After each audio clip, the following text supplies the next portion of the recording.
If I told you you needed food to live, you'd go, yeah, of course. And if I told you you needed water and you needed air, you'd go, yeah, of course. And if I told you you needed sun, we need full spectrum natural light from the sun to be healthy and to really thrive. People kind of still sort of look at you strange, but not in the architectural world. It is well established in the world of building science and architecture that we need to bring light into buildings. I know what you were all thinking this morning when you woke up. You were thinking, man, I wish somebody would publish a podcast that talks for an hour straight about windows. That would just really be something special for me today. Okay, I'm kidding. I doubt many people woke up thinking that, although you are always continuously surprising me. So maybe you did. Who knows? In any case, that's what we're going to talk about, because we all know that one of the great kind of paradoxes, cruel tricks of our current built environment situation is that even for those of us who have lots of windows in our home or office or work or school, we've come to realize that those windows are most likely blocking out some of the full spectrum light that we need to get from the sun. And so my guest today is a chemical and environmental engineer by training. He also has an MBA in marketing, and he has dedicated this part of his career to a company called Advanced Glazings, which is committed to create buildings that connect the occupants to the natural world. And his contribution to this is with technology. Well, you're going to hear about it, but it is for windows that don't open. And he's found a way where the full spectrum sun can still come through. So it's fabulous stuff, really. Okay. So Joe Mancheski is a delightful man. He also hosts a show called Better Buildings for Humans. And I know you're going to enjoy this conversation. I learned about so many things that now exist that I truly didn't realize. And there are actually a lot of options out there. Before we get started, I just wanted to address an email that I got from a listener. Her name is Carolyn. Thank you so much for writing, Carolyn. Carolyn is a teacher. She's been listening to this podcast for a long time. And she was asking my feedback on studying applied quantum biology because she is about to retire from her career as a teacher. And she was a bit intimidated because she's not a practitioner and doesn't know if that's her path. So I wanted to share with all of you what I was going to share with Carolyn. First of all, thank you so much for writing to me. I'm really humbled by when I hear from all of you. Truly, I listened to your podcast. It really means a lot. And I really would love to invite everyone to, if you're thinking about it, to not worry and just come in and study this work.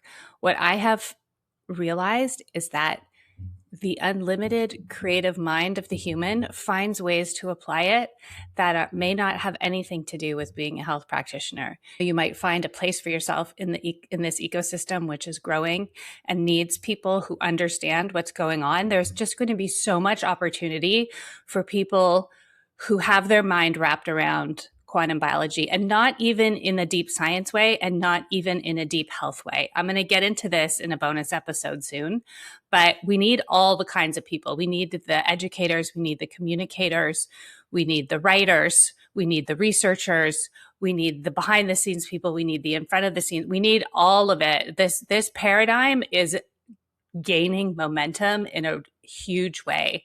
And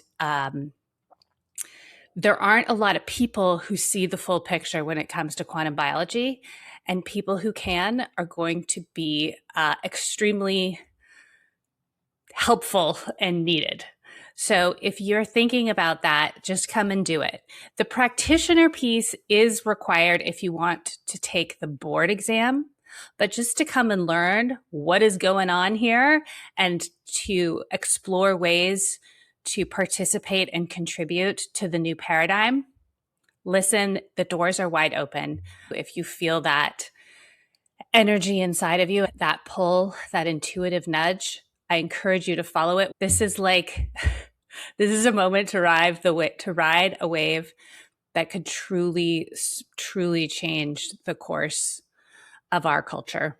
Okay, don't forget to visit my friends at boncharge.com. Put QBC in the box at checkout. I'm so grateful to all of you. See you soon. Hey, Joe Mancheski. Welcome to the QBC podcast. I'm looking forward to talking about the built environment. Yeah, thank you, Meredith. It's wonderful to be here. I'm looking forward to this conversation as well. Okay, yeah, one Canadian to another, we are going to get into it. So we on this podcast talk a lot about light and the importance of light and how bad light is, probably a major player in the chronic illness epidemic. From the perspective of somebody who participates in the creation of the built environment that we live and work in, what do you see going on right now? Well, there's a lot going on right now. I mean, first of all, the understanding of the importance or the connection between our health, our productivity, our general well-being, and our access to full spectrum light it is well understood now. I've been in the world of bringing light into structures since the late 90s, since about 99.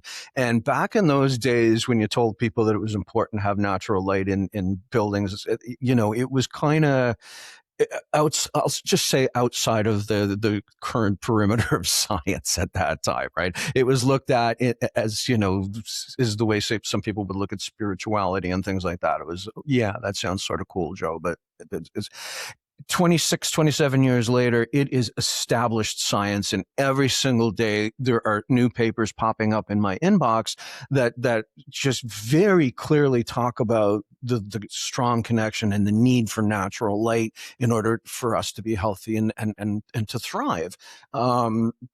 Your listeners probably understand a lot of them. I mean, circadian rhythms was the first thing that we really understood. But there are other things that we're learning. I've taken to, when I explain it to people now, I've taken it to using this analogy. If I told you needed food to live, you'd go, yeah, of course. And if I told you needed water and you needed air, you'd go, yeah, of course. And if I told you needed sun, we need full spectrum natural light from the sun to be healthy and to really thrive. People kind of still sort of look at you strange, but not in the architectural world. It is well established in the world of building science and architecture that we need to bring light into buildings. And it's especially true in places like schools, hospitals,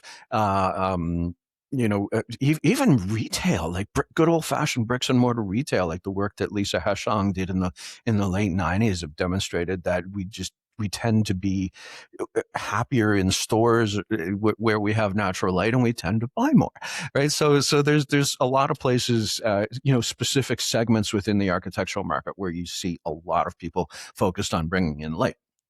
That is well established. Where we're still falling short is that we're not very good at bringing it in a controlled manner. So let me explain that. Right now, the tool for bringing light into buildings is the same tool that we use to provide views, and that's transparent glass or view glass, right? And there's nothing else that will allow us to see outside. It is the perfect tool for view.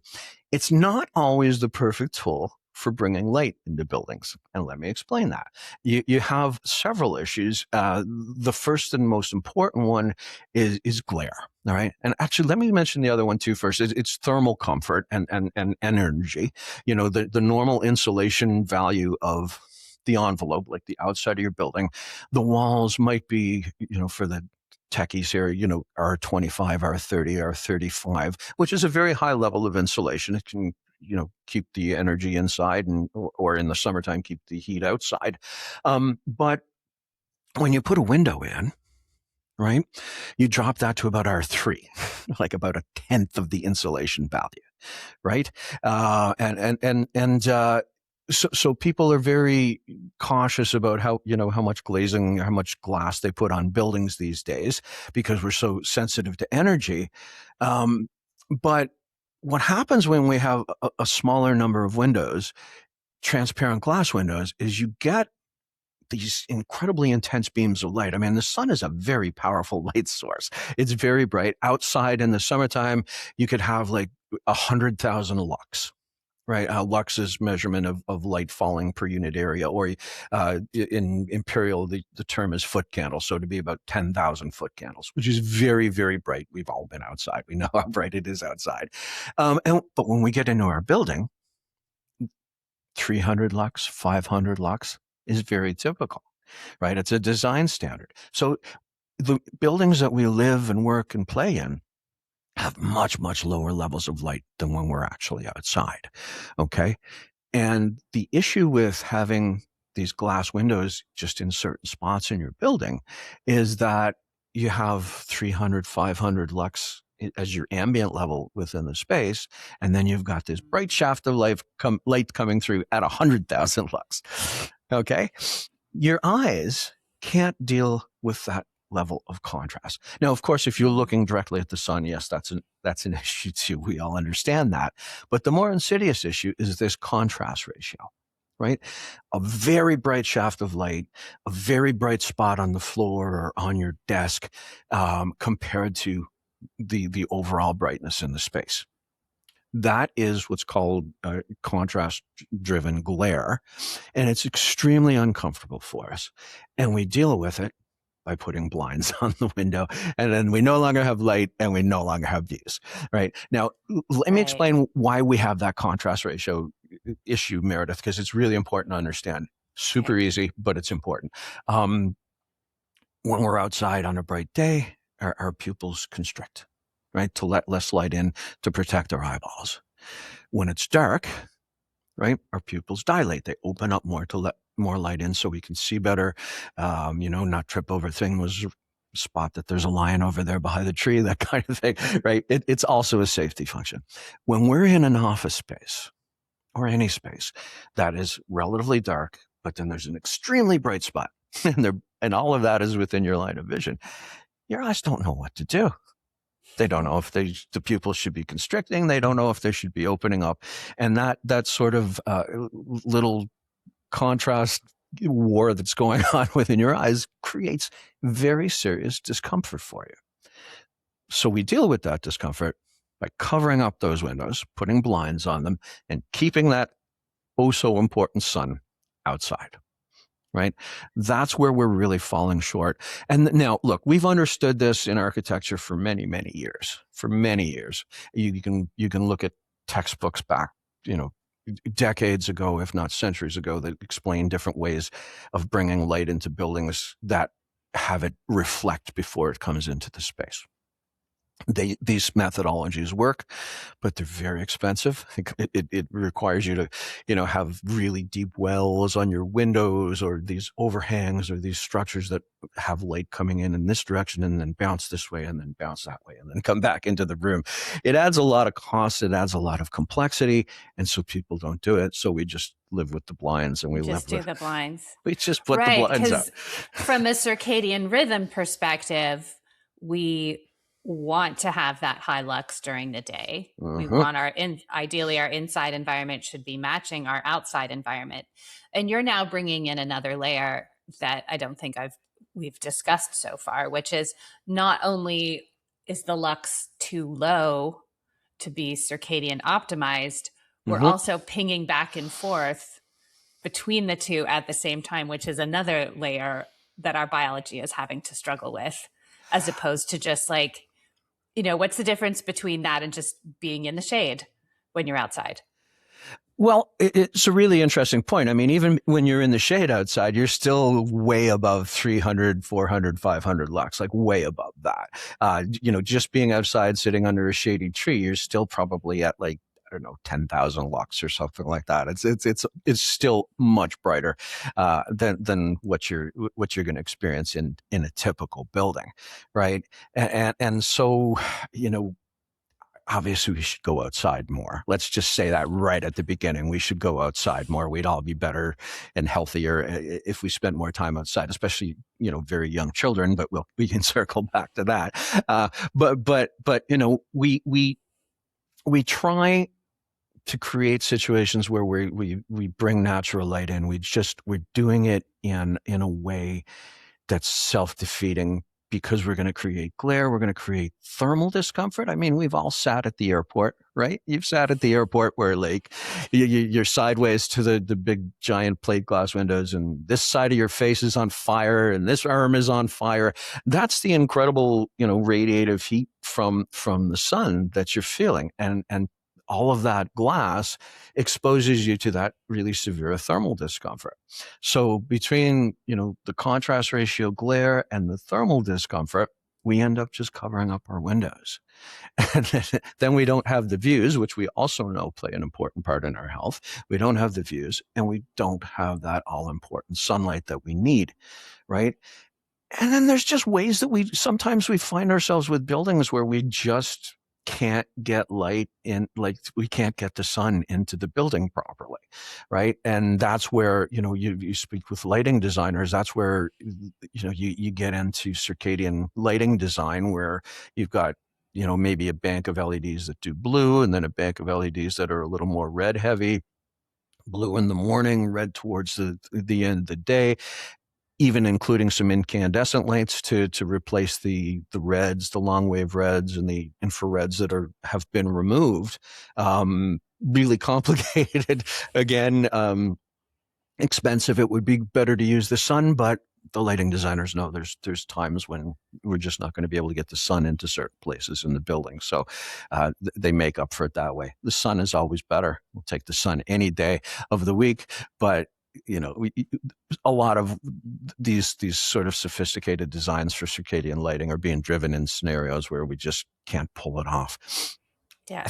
I think sometimes we say we just admit defeat because we can't do the design properly. This is the world I work in, right? So Advanced Glazings does these light diffusers. So part of the window becomes a light bulb. The light strikes the diffuser, spreads evenly within the space, takes away the hot spots, takes away the glare. And also because it redirects some of the light upwards, it pushes deeper into the building and you can have sunlight in more spaces. That's at the end of the day what Advanced Glazings, the sponsor of my podcast, does. Nice. So you're correcting for that glare, that lux discrepancy. Exactly. And also that heat that you get. Yes. And then because a lot of times, I'll talk about how important it is to get sunlight to somebody, and they're like, okay, but they're like, oh, so will I just have a lot of windows? Is that fine?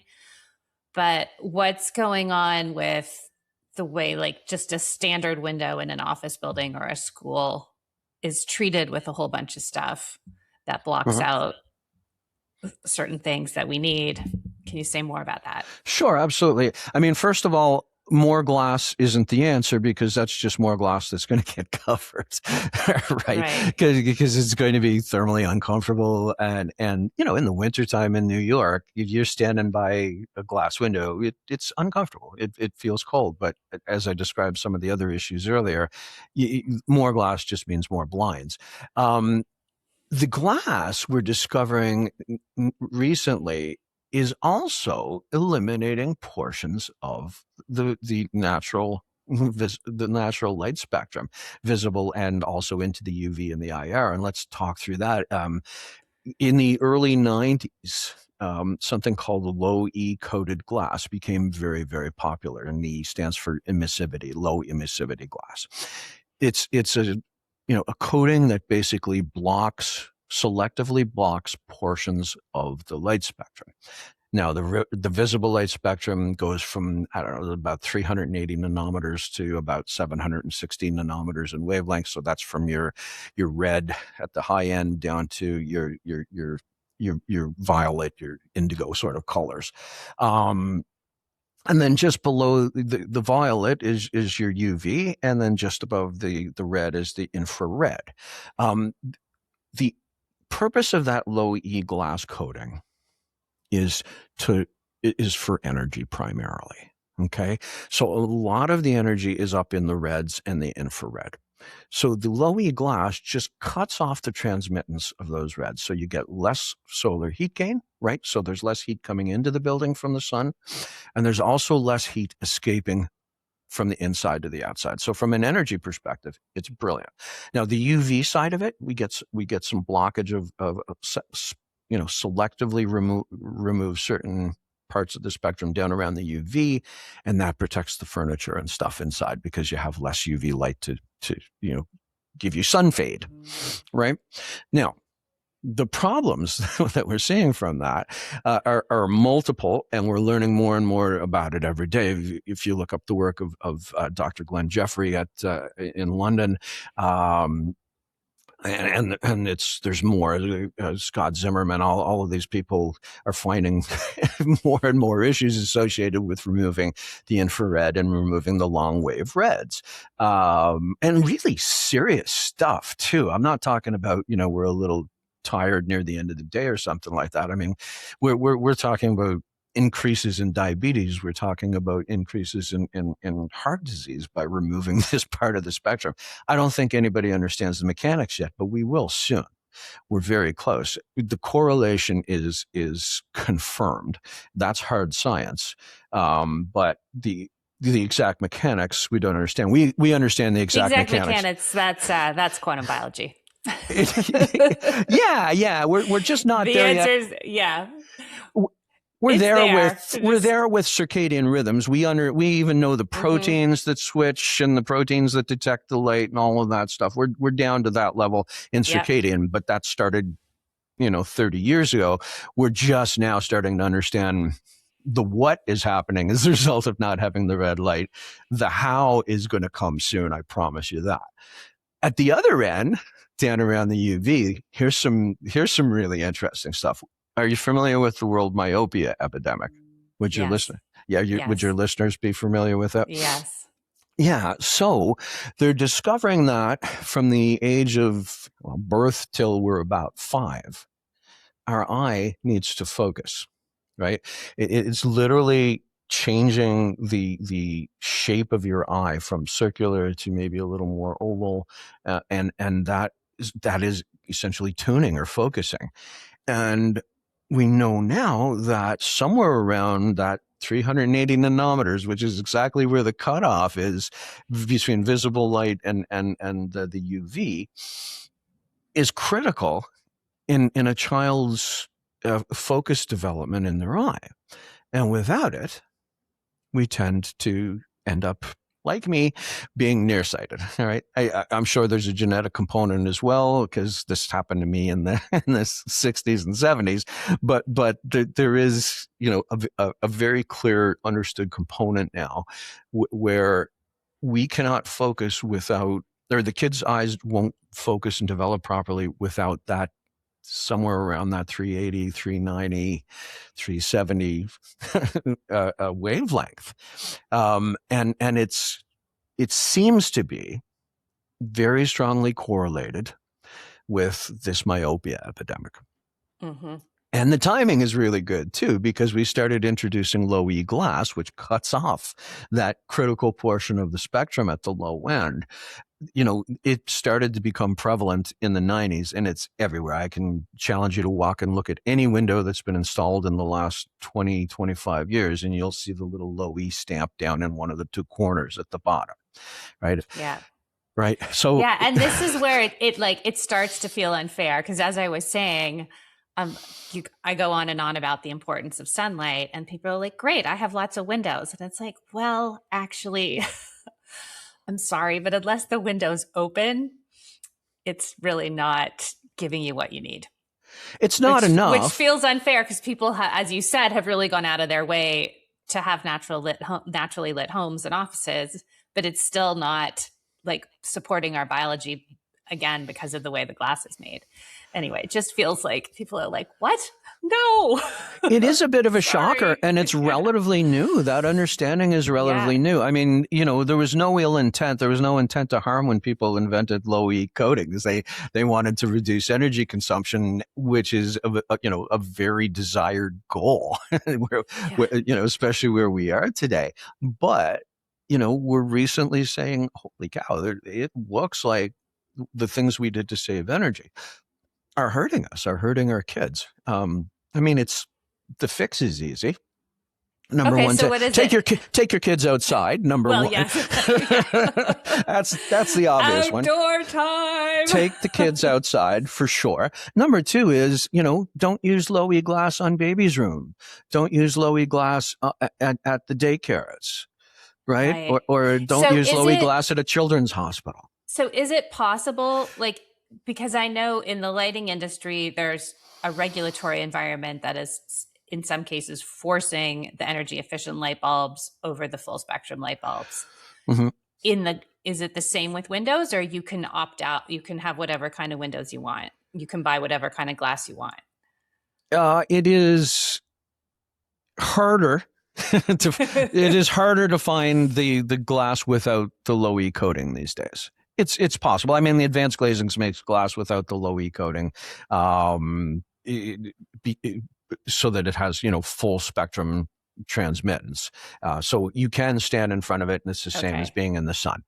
So this is right. This is part of your contribution to this truly chronic illness epidemic from myopia to, as you mentioned, diabetes, and on and on and on, from our dysregulated light environment, dysregulated circadian rhythm, not getting the full spectrum that our biology needs to thrive. So you have a window that lets it all through? Yeah, it was a bit of luck. I'll be completely honest. Yeah. Our windows were designed to have really high levels of insulation and to do light diffusion to eliminate glare and thermal discomfort. Uh-huh. Because of the methods that we use to give really high levels of insulation, which includes aerogel. I don't know if you're familiar with aerogel. I'll come back to that. Let's come back to that. Okay. But we have really high levels of insulation. Since we have super high levels of insulation, we don't need the low E coating. The low E coating is like almost, it's very minor compared to the levels of insulation that we're giving with Solera. So we just never had to put it in, which means that we get full spectrum transmittance. We didn't know about that at the time. It's just turning out that, hey, we've solved. 30 years ago, we solved the problem. You're solving for the glare problem, and you ended up also solving for the full spectrum problem. Yes. Beautiful. Elegant solutions all across. Okay. I'll take serendipity. We have enough bad luck, and so I'll take a little break when it comes. So that's the advantage. What was the thing I was going to say we had to come back to? The gel. Oh, aerogel. So aerogel is the most insulating material known to humans. And there's a particular version of aerogel made with, basically sand, right? That will also transmit light.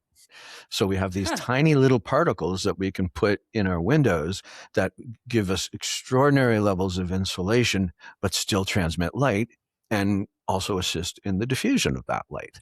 Well, is it this good news? Yeah.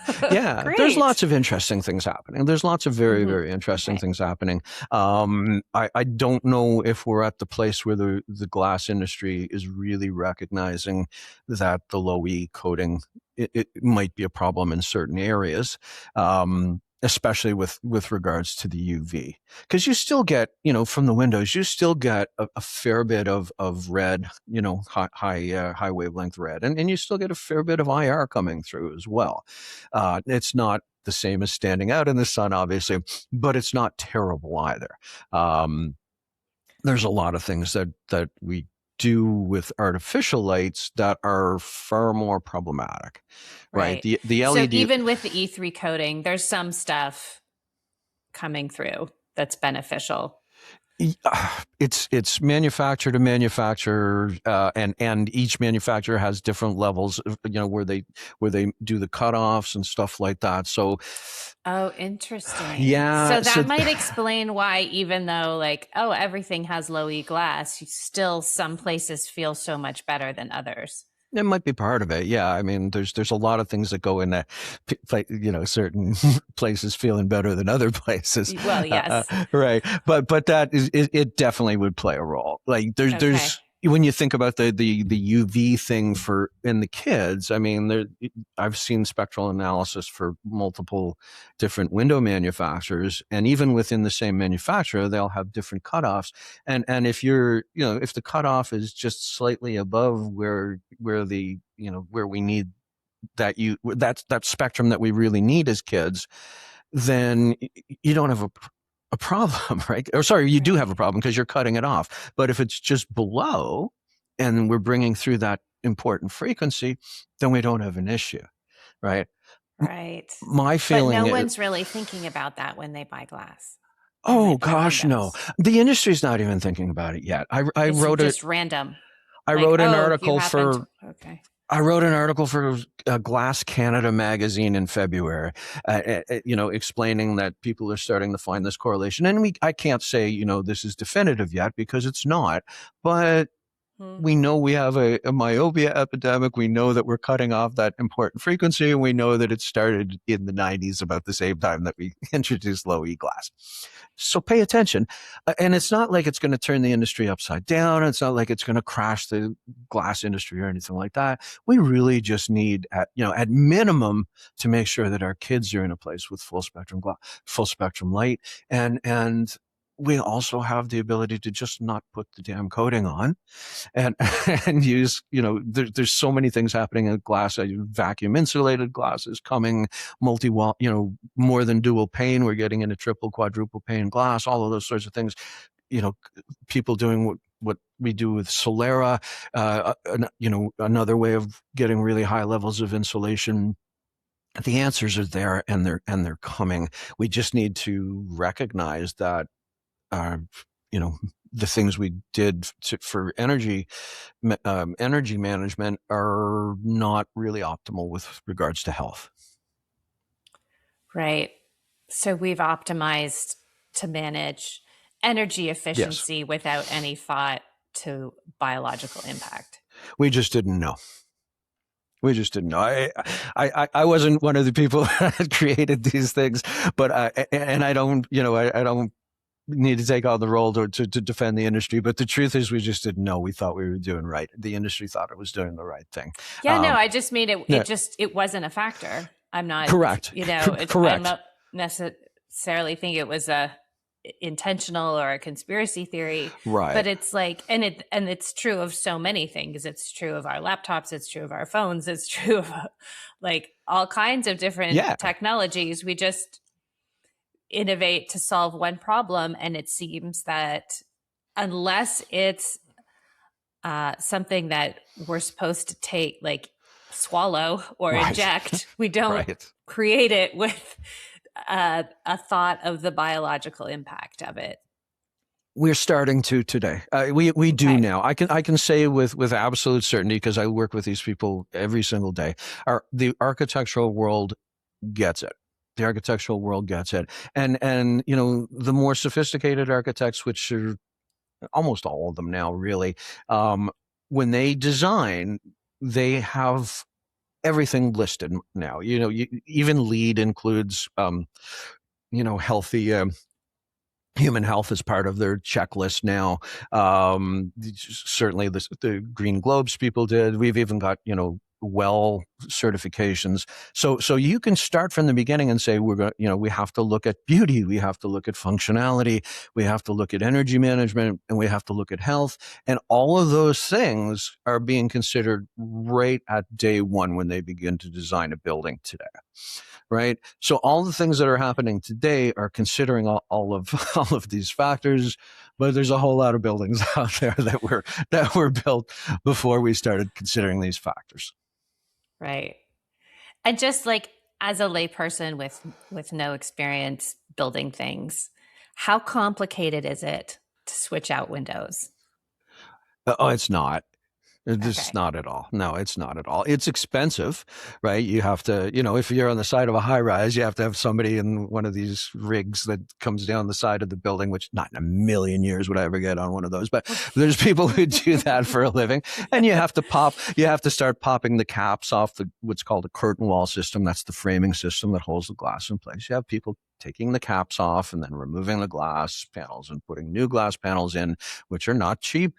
Plus, all of the labor to do that is not cheap. And then they put the caps back on. It's well understood how to do it. It's not complex, but it's not free either. Right. Right. It's an investment. It could be a very consequential investment if you have Yes. a large glazed area. Yes. I mean, especially I'm thinking like if you have an office building, even if you just did the side that gets the most sunlight.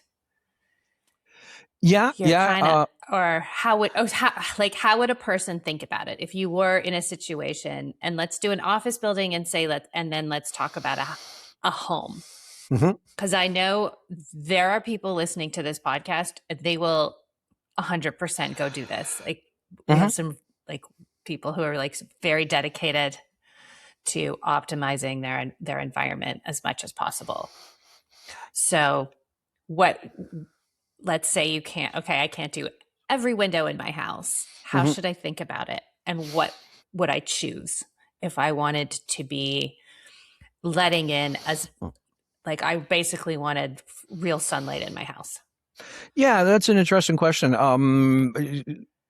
So I'm going to answer that in two parts. The first part is that homes are a little more complicated because you can't just pop open the framing and put new windows in. You actually have to completely replace the window.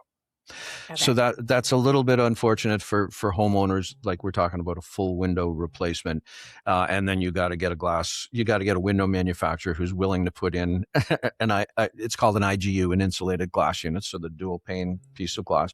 You have to find a glass maker that'll do one that does not have a low E coating. All right, okay. That's not going to be easy right now because it just hasn't proliferated through the industry yet, right? Okay. So that's your first little bit of trickiness. Now, assuming we could find that, I've never really thought about which windows I would pick. Baby's room for sure. Absolutely. Where the kids' rooms, the playrooms, the places where the kids are going to spend a lot of time. You look after the kids first because they have that issue of early stage development. Right, they especially related to the eye. That'd be number one. Number two, where are you in the morning and where are you in the early evening? Right, because those are the two times you're in your house where you're going to get the most sun exposure in the house. Where are you early in the morning? Where is the sun early in the morning? And where is the sun near the end of the day? So that gives you your east and west elevations in your home. I'd prioritize those, and even just one or two of the windows would make a significant difference. Right? Yeah. You can bring a lot of light in with just swapping one of the windows out. But those would be the two sides to worry the most about. Okay. Yeah. And that makes complete sense, especially, where the children are playing or rooms where the windows don't open easily. And so you talked earlier about the gel. And the coating that you guys make. So how do you get your windows to have that instead of the low E? So we have what's called a honeycomb structure between the two panes of glass, right? And the honeycomb structure was originally designed to break up convection patterns. So much of the heat that's lost in your windows is the result of the air between those two panes of glass moving, right? Think about it. You got two panes of glass and the inside is warm and the outside is cold. So the inner pane of glass gets warm. It heats up the air close to that inner pane of glass. And then that air starts to behave the same as water in a boiling pot. It starts to move around and it'll carry that heat to the outside pane of glass. It'll warm up the outside pane of glass and then that heat goes out into the atmosphere, right? So you're warming up the atmosphere. So you're losing a lot of energy. If we put these little honeycomb structures between the two panes of glass, and that breaks up those convection patterns, that movement of air. Another little bit of serendipity, that honeycomb structure, we can fill that up with these aerogel, with the aerogel powder. Right? It's particles, really, not more than a powder. We can fill it up with these particles. You can't just put it between two panes of glass because it settles and breaks and stuff. So by having this honeycomb structure, we were lucky enough to have little pockets that we could fill with the aerogel. We can get levels of insulation that are as high as the walls. right? Wow. And But full spectrum light is still coming through. 100%. Yeah, yeah, it's still full spectrum light. It doesn't change it doesn't spectrally select is the technical term. It lets all of the light come through, right? And we also use a veil that's made of glass fiber, right?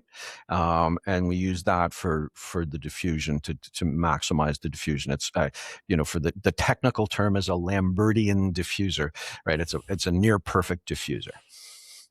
Right, so it turns your window into a lamp with a good shade on it.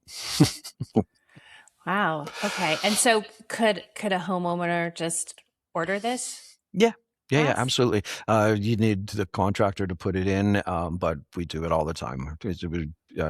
Most of our work is commercial, but the residential part of our business is growing like rapidly as people learn, right? Like from Yeah. from No, I shows like bet. yours.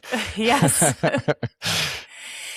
Yes. And it's just, I keep coming back to this, but I think sometimes we feel a little defeated and betrayed that all, the the things that we rely on and live in every single day of our lives are not serving us, and they so easily could be. And it's like, why? I hear this all the time, and I felt like this for so long. Like, why didn't anyone notice or tell me or do anything about this? But it's so heartening to hear that you're saying like it's getting on track.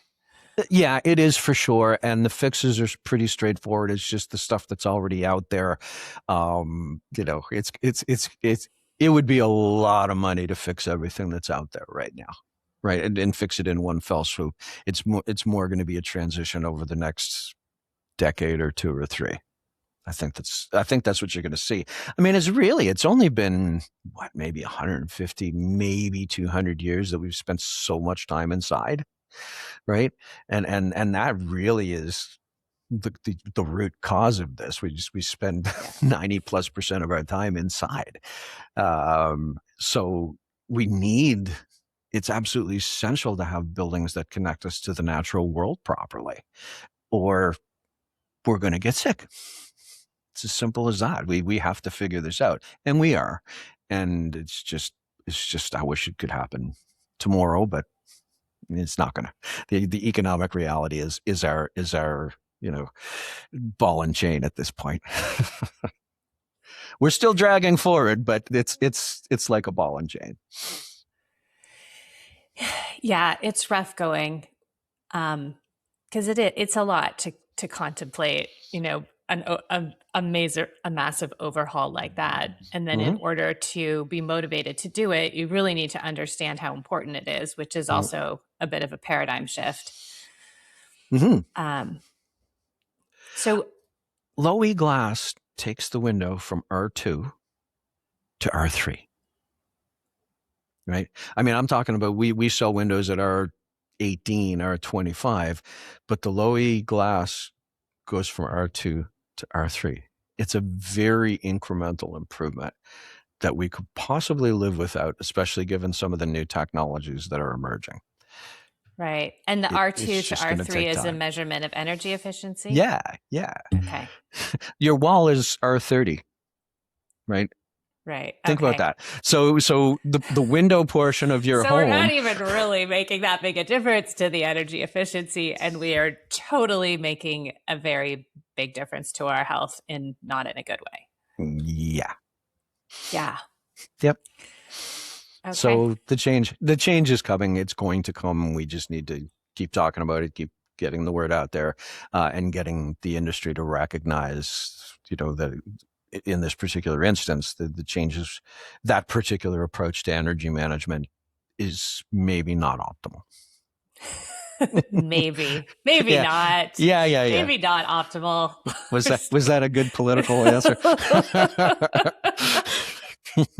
Yes. So what else are you noticing, and what are you excited about in your industry? Oh, there's lots of interesting things happening right now. Certainly we're growing dramatically lately because of the recognition that we need to improve energy while simultaneously not messing up our health. We're advanced glazing is very well positioned in that, that wave, that healthy wave that's moving forward now. I'll say the health and energy wave, because they're inextricably linked at this point. So that's really exciting. But there's other innovations in the world of glass for sure. There's something called vacuum insulated glass, which is coming. I mean, like I said, a regular two-paned, they call it an insulated glass unit. A regular two-paned window is about an R2, right? Mm-hmm. If you made it with vacuum insulated glass, it would shoot up to about an R22 or 23, right? Ah. Yeah, and Now, does the vacuum insulated also solve for the full spectrum situation? Yes, because you won't need the low E coating. It replaces the low E Yeah. coating. It won't fix the glare. Is our problem. It won't. It is the problem. Yes. Okay. It won't fix the glare issues. You still need, some portion of the light some portion of the window area to be light diffusing in order to take away the glare and make sure that the blinds stay off the windows. But it will fix the part of the spectrum that's cut off by low E glass, because you don't need low E glass. It'd be useless at that point. Right. There's another, we're making really serious inroads in multi-pane glass. Right now, a triple paned glass window is very heavy, very expensive. So they're being used in city halls and stuff like that, where there's enough money to justify it, but and maybe some really high end homes. But they're also, we've got Gorilla Glass from our phones, right? This super thin layer of glass on my phone. Instead of having each pane of glass be really thick, right, like quarter inch or eighth of an inch thick, it can be super thin, and it still does the job of stopping the air from moving here to here, right? Because you got a block here and you got a block there. So we can go to triple pane, quadruple pane, 5 panes of glass and move it from an R2 up to an R10 instead of just to an R3. And without the low E coating, you've got an R10 with full spectrum transmittance. Right. It really, right. There are some really good technical answers that are. Okay. Yeah. And again, you don't need the E3 coating in that situation either. Correct. So you're still not. Correct. Yeah. So there are other solutions emerging that are, we might not even have to fight to make it go away, because it might just be driven by the incredible performance of some of these new technologies. I'll throw one other thing at you. Yeah. With Solera, what we do is Solera, because you can't see through it. It's a light diffuser, right? So we'll put Solera up top, just above eye level, and that brings in all the light you need. And below that, you have your transparent glass, and it doesn't matter what the transparent glass is doing. It can block out all of the, it's there for view.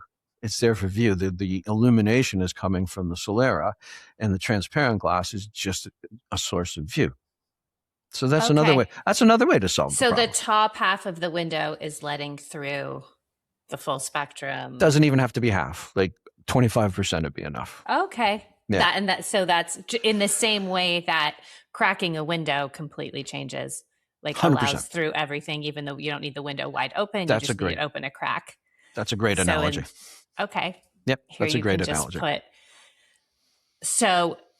I'm just thinking through the mechanics of that, because I know people are going to be like, how do I do this? I want to do it. So you would remove the current window, replace it with a window that is not E3 coated, and and then has the strip of the Solera across the top. Yep. That's exactly what you'd do. And that's as close as you're going to get to an open window without having the window open. Yeah. Yeah. The only thing you're missing is the fresh air. Right. Which is important. But there are situations where you can't have the window open. And certain buildings where they or wintertime in Newfoundland. Yeah. Nobody's opening the window. Yeah. So this is really, Joe, I'm really heartened by this conversation, because I have to say, I did not realize that there were that there were options Yeah. for windows. I thought it was like kind of like the light bulb situation where the E3 was required and that was kind of it, and you had to get really creative to work around it. So thank you for opening up this world of new glass.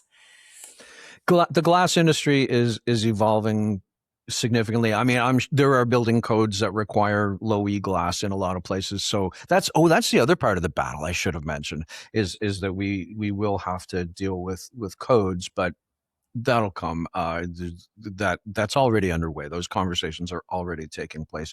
There's meetings in Calgary in May, I think, or June, where they're having conversations about, and this is like across North America, that people are coming together to talk about building codes in relation to, full spectrum light. Really? Yeah. So that's part of that is a driving force of the conversation. Absolutely. Yeah, absolutely. People like Lisa Heshong and her contemporaries, Jennifer Veach, people like that. They're out there saying, we need full spectrum, and yes, you can simulate it with very sophisticated lighting design, or you can just take this coding off the windows. Right. Yeah, and that's where the bureaucratic details matter, because if the code says you need to be energy efficient to this degree, that's one thing. But if the code says you have to use E3 coding, that's a different thing. And just that small detail being shifted means you could open up to all of these other options. Yeah, the language they use in this world is performance versus prescriptive methodologies for meeting codes, right? So a performance methodology would be, say, that like your entire building envelope needs to be on average R30. A prescriptive would be you can't have more than 30% of your wall with windows. Right. And when you get into prescriptive, into these sort of, hard and fast rules, like you must use low E, then you lose flexibility. And there's a lot of that going on. So yeah, it's not just the industry. Now that I think about it, we do have to deal with codes as well, for sure. So I don't mean to be disheartening at all, because all of it's happening. It's underway. It's underway. It's just, it's not going to be like that. Yeah, and I think that's really what it takes. I was, when I was talking to someone from the lighting industry recently, we were talking about how, there's a version of the world where we all take responsibility for preventative health, for disease prevention.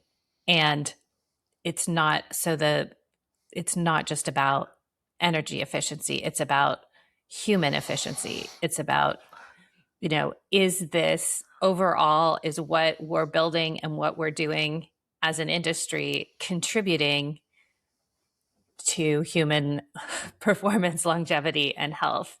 And, I feel like we've been putting that on the healthcare system as their job when I don't think they're going to take that on as their job. They're disincentivized.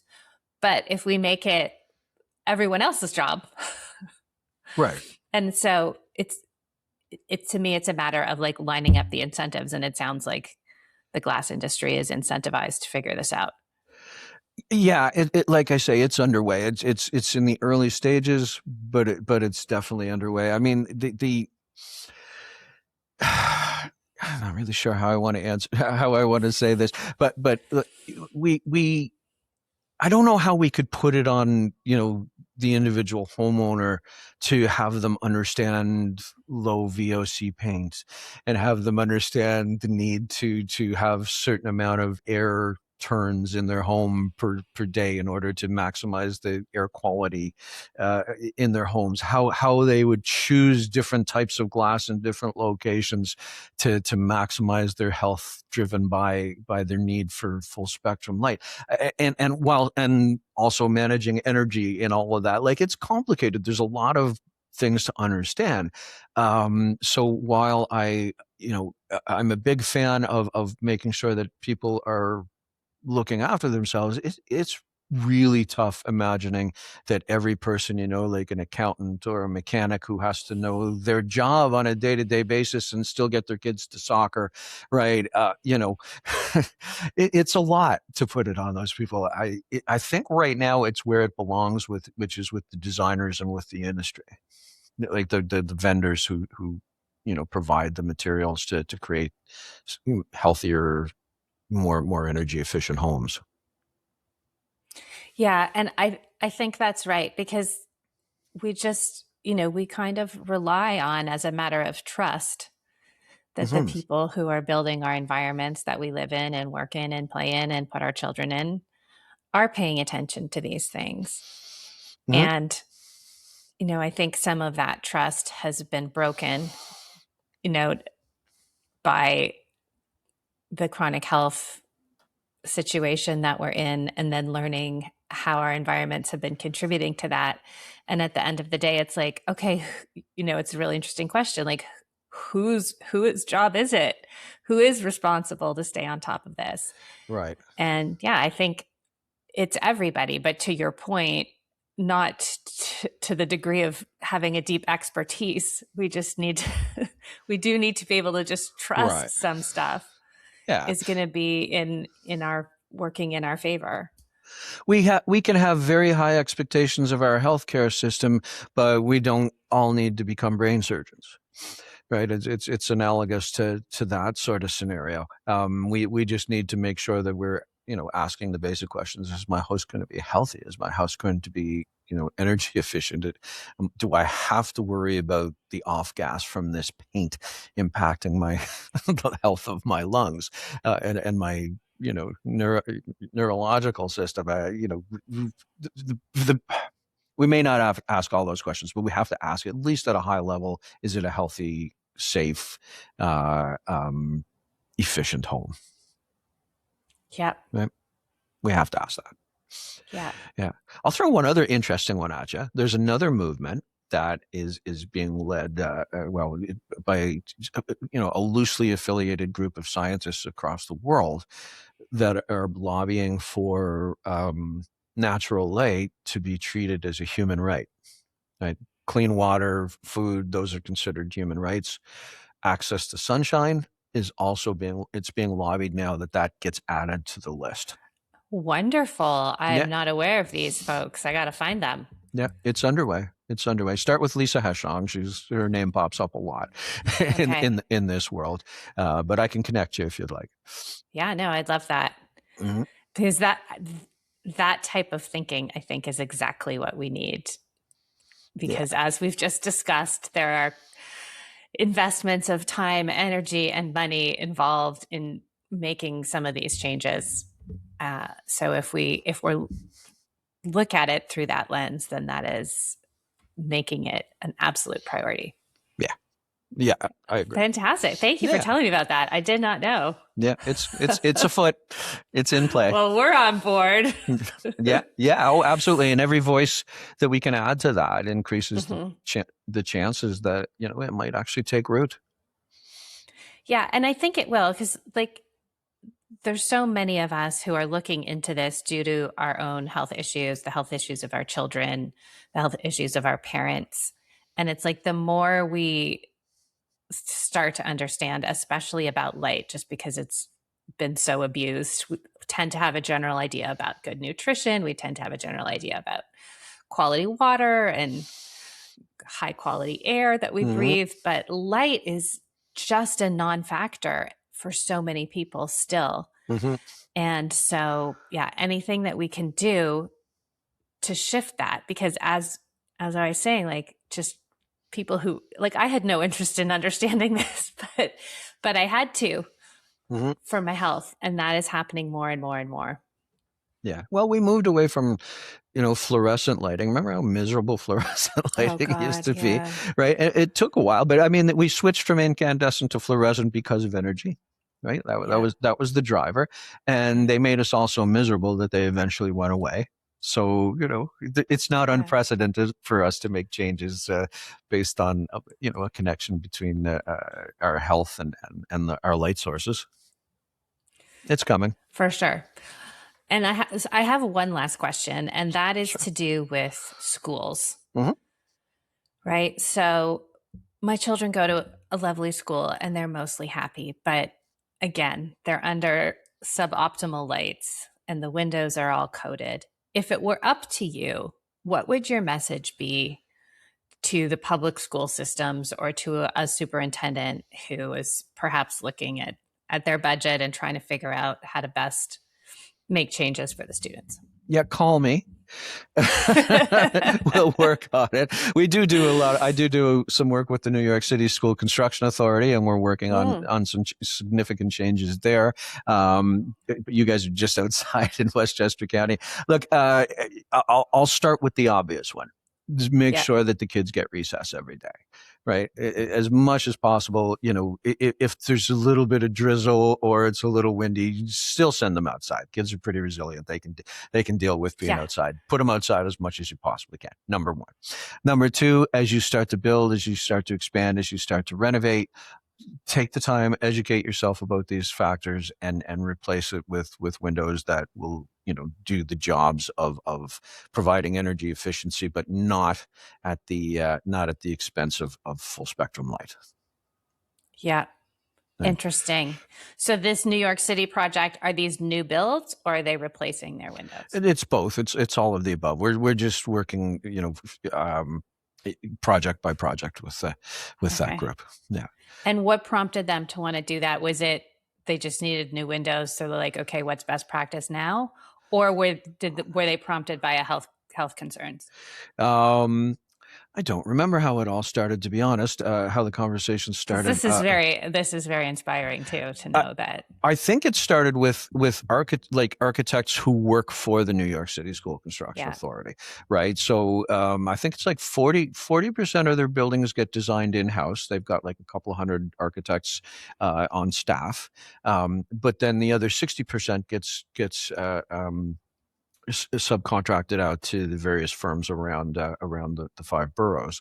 I think the conversations originally started with one of the architectural firms uh, that subcontract to the school Right. construction authority, which is more the And norm. yeah. And that's what you were saying Yeah. earlier that the architects are on it.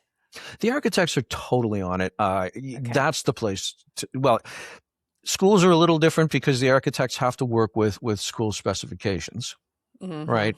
So Mhm. you kind of got to work both ends there. If the local school construction authority is on board with full spectrum light, then they just need to pass that on to the architects, and the architects know how to do it. They know how to do it. They know how to create buildings that provide sufficient quantities of light. And they still need to learn a little bit about glare management for sure. Yeah. But in terms of knowing, how simple it is to just swap out a particular style of window in a particular part of the school, that's not yeah, that's not hard to do. And Yeah. they are completely there in terms of the need and the understanding of the issues. And to further incentivize, does it bring down your energy bills? There's lots and lots of ways to bring down your energy bills. Let's put it that way. Just removing the low E coating on a portion of your glass is a relatively minor thing in most scenarios. I mean, there's a lot of all glass buildings and stuff that are still out there, and well, it, it's letting in so much light that even if it's diminished, there's a lot of light there that's available. So those places aren't so bad. They'll be the most expensive to fix, but they're in the least need because there's so much glass available to bring the lights in, assuming that they don't get covered in blinds. Right. Right. Right. I know. It is kind of funny. We're like, oh, we'll put in windows to approximate the outside. Oh, we did a terrible job. We'll just cover them up and now we'll have nothing. That's been the We'll norm for just be in the decades. low lux environment all day. It's Screw been the up our norm. circadian rhythm It's been and the get norm for myopia. decades. It's been the Yeah. norm. It's been the norm for decades. I call it playing whack-a-mole. right? You have a little problem that pops up over here, and you whack that one down, and then another one pops over here, and you whack it down. And instead of looking holistically at all of it, which as I say, we're there now in the architectural community, but for many, many years, that's not how we did things. We played whack-a-mole. Yeah, we're learning. We're getting there. We are. We really are. We really are. There's some. I've spoken about several of the movements that are really about to drive changes, and it's coming. It's a certainty. The Europeans are ahead of us. Woo-hoo. The Europeans are ahead of us. Some of the Asian countries are ahead of us. Japan is ahead of us. They're catching on to these things a little sooner, a little earlier. So they switched over to a lot of this kind of glass. Yeah, in some areas. Yep. Yeah. Yep. Well, that's good. Then there's precedent. At least the awareness is there, and the precedents are starting to pop up. All right, Joe, thanks so much for being here. My pleasure. You really did open up my vista on what's possible with the windows, which is very exciting. And if people wanted to track down your product, where would they go? advancedglazings.com. Okay. So advancedglazings.com, and that is for the coating that solves all of the problems for a window, for the rooms. It's an absence of coating. Yeah. It is. Right. It works with the other windows. They work in conjunction because you have to have views, right? You have to have views. So it's just a portion of your windows become light diffusers, full spectrum light diffusers, and the other portion of your windows can be whatever they need to be. Right. Okay. So that's right. It's not a coating. It goes in between in the honeycomb. Becomes a gorgeous light diffuser, lets in everything that we need. Then the rest of the window does not need to have the coating that's screwing everything up. Yeah. And a solution is born. I love it. Thank you, Joe. This has been great. And I look forward to continuing to uncover all that's possible in our built environment. You know how to get a hold of me if there's anything I can help you with, Meredith. Thanks, anytime. Joe. All right. You take care. You too. Bye-bye. You have made it to the end of another episode of the QBC podcast. Congratulations and well done. Don't forget to visit us at qbcpod.com. That's qbcpod.com. You can find all of the episodes, all the links in the show notes, the tools that I use, links to the Institute, all of the things. And please do join the QBC free community if you haven't. That's where we send most of our updates. All right. Thanks for being here. If you also, please make sure you rate this podcast wherever you listen to it. There's so many millions of places these days, but it really helps. I really appreciate it. Thank you for being here.